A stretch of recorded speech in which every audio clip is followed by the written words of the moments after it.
She said it was a business dinner, buttoned-up clients, work talk, nothing exciting. But when I saw the dress laid out on our bed backless, velvet and red, I knew no deal was getting signed that night, except maybe the one that ended us. My name's Evan. I'm 34, and I live in Arlington, Virginia, just a few blocks from the Potomac River. In one of those brick apartment buildings with the same floor plan, copy-pasted 20 times. I work in cybersecurity.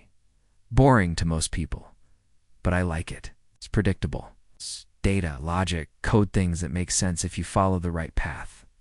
The irony, of course, is that I never saw her coming. Not really. Her name was Mia. We met 3 years ago at a friend's wedding in Baltimore. She was a +1 for someone who bailed last minute, so she sat alone during the ceremony. I was a groomsman who had just delivered a speech that landed surprisingly well. I had a drink in hand, a little buzz, and a lot of courage when I asked if I could sit with her during the reception. She said yes, with this half smile and a raised brow that looked like both amusement and warning. She wore this pale blue dress, and her perfume smelled like citrus and smoke. God, I still remember that. Like something expensive but wild. We danced, talked about indie music, coffee, and how she hated people who clapped when planes landed. And from that night on, it was us. She worked in PR, which meant her hours were odd and her life was always moving. I liked that about her at first. She challenged my routines. Made me try sushi, yoga, even salsa classes once. I was stiff as hell, but she laughed the whole time. Said I moved like a grumpy uncle at a wedding. I took that as a compliment. Moved in together a year later, bought matching mugs from a little shop in Georgetown, shared a Netflix profile, started saying things like our couch and our favorite show. We adopted a rescue dog named Pacoa, half border collie. Half pure chaos. We weren't flashy. We were real, or so I thought. The cracks didn't start like an explosion, more like a slow leak under the sink. You don't notice it until the cabinet smells weird. She started coming home later, saying she had after-hour strategy meetings. Okay. PR people do that, right? She got more secretive with her phone, but I chalked it up to client confidentiality. Said I was being nosy when I asked who kept texting her after midnight, and her laugh changed. Not in the way it sounded, but in the way it came from somewhere else. Like her body was present, but her mind was already gone. I convinced myself I was overthinking, that maybe I was just stressed. We were both busy. Life was chaotic. These things happen. But the gut doesn't lie. You ever feel it? That low-grade hum in your chest that tells you something's off? Like a radio station barely out of tune? It was a Wednesday. She told me she had a business dinner with a client from out of town. Said it was strictly professional. Said okay? Even offered to drive her. She declined. It's at this swanky place in D.C., she said, not worth the parking headache. I was working late that day, remote from home, finishing up an audit report. My back ached. I got up to stretch, and that's when I saw it. The dress. Laid out on the bed like a message I wasn't supposed to read. Red velvet, thin straps. Open. Back. The kind of dress you wear when you're trying to be remembered, not when you're discussing ROI projections with a client over cocktails. I picked it up, ran my thumb across the fabric. It was soft, expensive, and absolutely not business-casual, and that was the first moment I stopped lying to myself. I didn't say anything that night.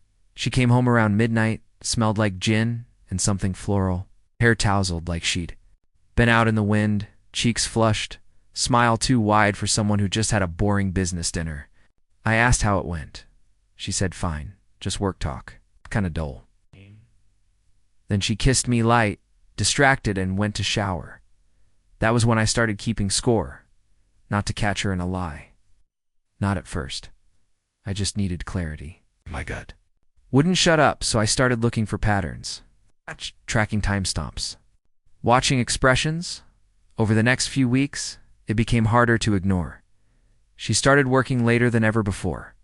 Her phone, which used to sit face up on the table, was now always screened down. On silent, locked. She changed her passcode.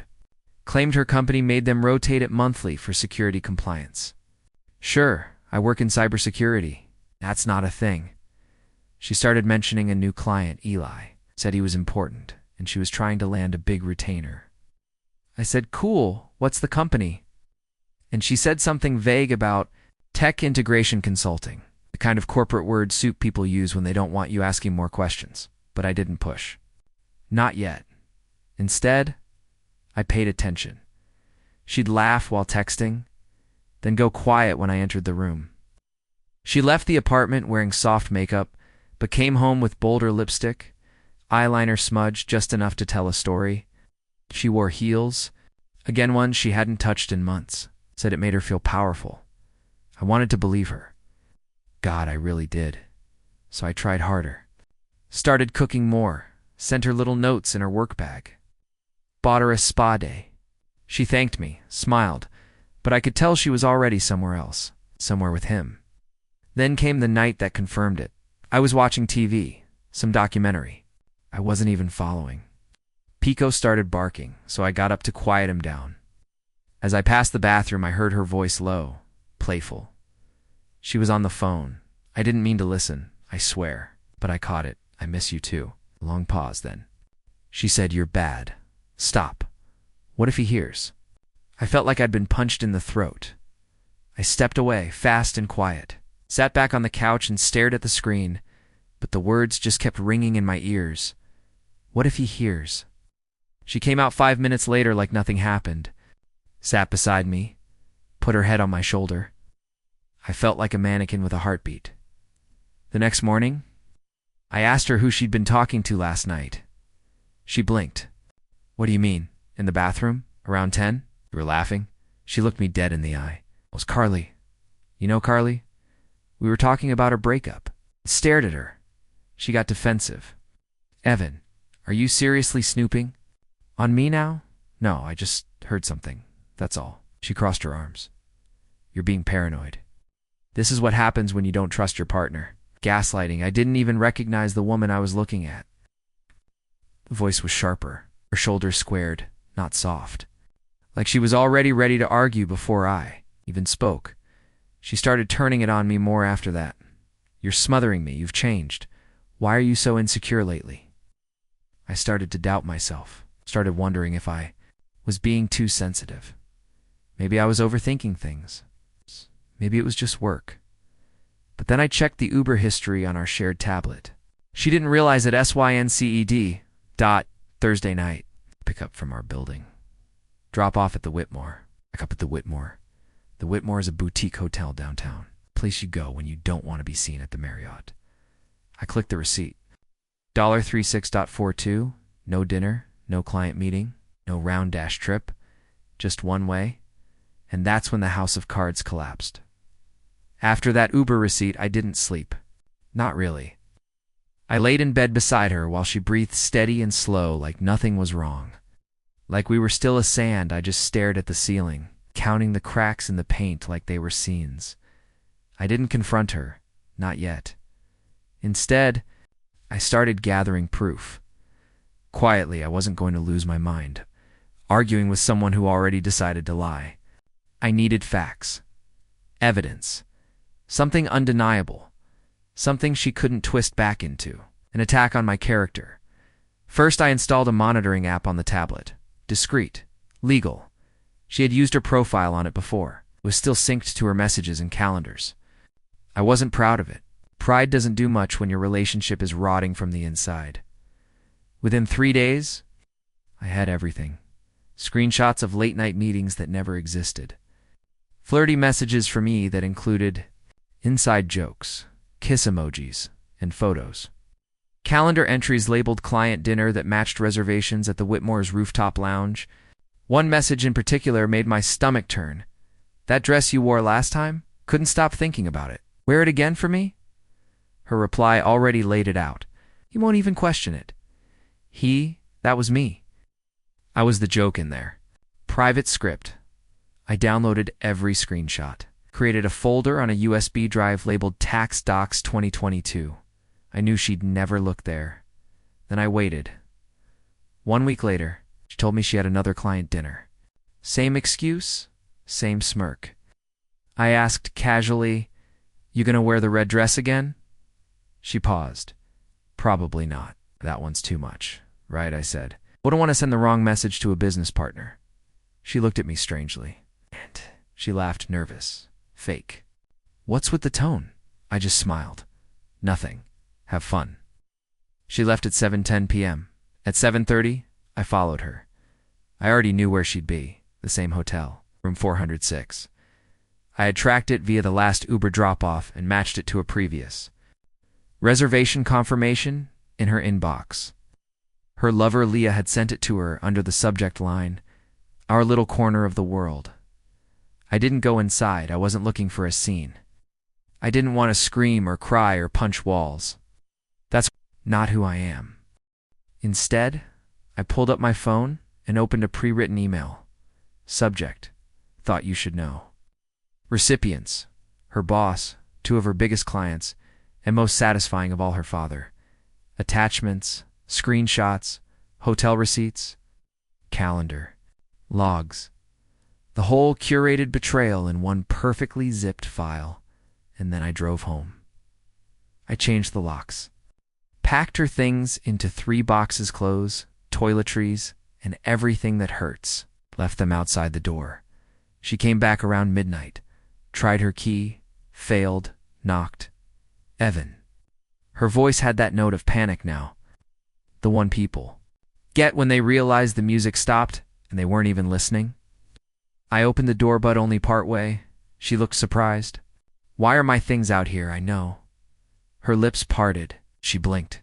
"Know what?" "All of it. Eli, the hotel, the lies. Your little strategy meetings." I nodded. Hope he was worth it. She stared at me like I'd slapped her. "Evan, it's not what you think. It never is. Until it is." Then I handed her the USB. "What is this?" "Proof. In case you want to pretend this didn't happen." She stepped forward. "Please. Can we talk?" I stepped back. "We just did." And I closed the door. The silence after. That night was the loudest thing I've ever lived through. I didn't cry. Not then. I just sat on the floor of my apartment with Pico curled up beside me, staring at the dent in the wall where our bookshelf used to be. The space looked wrong. Like it forgot how to breathe without her things in it. But I didn't call her. Didn't text. Didn't check her socials. I went radio silent. 2 days later, she tried to walk in. Didn't know I'd changed the keypad entry. She called me 3 times in a row. Then sent a text that simply said, "We need to talk, please." I didn't respond.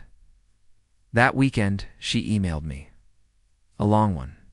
It started with, "I don't know what to say," and ended with, "Maybe I was just scared." In the middle were words like mistake, lost, you were always good to me, and "Can we fix this?" I didn't reply to that either. Instead, forwarded the email to myself and archived it in a folder labeled, "What Closure Looks Like." Then the ripple effect started.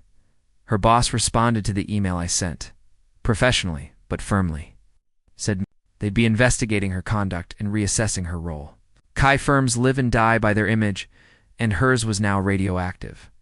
2 of her biggest clients cut ties with the agency.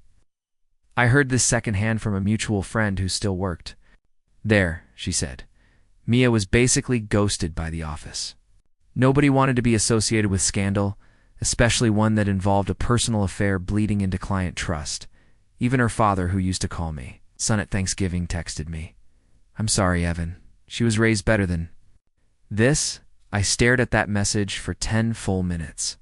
Not because I needed the apology, but because it was the first time I realized I wasn't crazy. Other people saw it too. The truth wasn't just living in my head. A week passed. Then one night, I was walking Pico through our usual route near the river when I saw him, Eli. He was sitting on a bench outside a wine bar, scrolling. His phone, alone. No Mia. No red dress. No rooftop rendezvous. I should have walked past him, but something made me stop. He looked up. Recognition hit his face, slow like an app buffering. "You're Evan, right?" I didn't answer. He stood up. "Hey, man." "Look, whatever she told you. It wasn't supposed to go down like that." I smiled. "You know, the funny thing about lies?" I asked. He raised a brow. "What?" "They always look good under soft lighting until someone opens the curtains." He blinked. I nodded at him, calm, collected. She lost her job. 2 clients, and probably her dad's respect. You still think it was worth it? He swallowed. It wasn't serious. It was just, I held up a hand. Doesn't matter now. She's your problem or not. Then I walked away, never looked. Back, that night, I slept for the first time in weeks. The apartment was quiet, no perfume in the air, no half-truths echoing down the hallway. Just Pico snoring? And the faint hum of the fridge? Peace isn't loud, it's soft. Still sacred. It's been 7 months since that. Night, funny how time doesn't heal everything, but it gives you space to breathe. To notice the quiet again. To remember who you were before you bent yourself out of shape. Just trying to be enough for someone who didn't even know what they wanted. I'm not going to lie and say I'm better, that I've moved on completely. Some mornings I still wake up half expecting to hear her brushing her teeth or humming while she makes coffee. And when I don't, when the apartment stays silent, I feel both sad and grateful at the same time. Therapy helped. At first, I went in thinking I'd spend the whole time talking about her, but instead, I started talking about me, about how I tend to over-accommodate, how I mistake consistency for safety, how I stayed loyal to a version of someone that didn't exist anymore, maybe never did. My therapist said something that stuck with me. Just because you were the steady one doesn't mean you were boring. It means you were the safe place. It changed everything for me. I stopped blaming myself for her choices, started rebuilding my routines, not because I needed to forget her, but because I wanted to remember me. I go on walks every evening. Now, same route with Pico, same park bench, same river. But now, I sit for a minute, breathe, listen, not for someone else, but for myself. And sometimes I smile, because I made it out. Because I didn't burn down who I was. Just to keep her warm, she tried texting me last month. Said she missed how things used to be. I didn't respond, because the truth is, she got the dress, she got the thrill, she got the lie, but I got my peace. And if you're reading this, going through something similar, just know this, you don't need their apology to heal. You just need your own permission to move on. If you enjoyed my story, don't forget to like and subscribe for more real-life stories like this.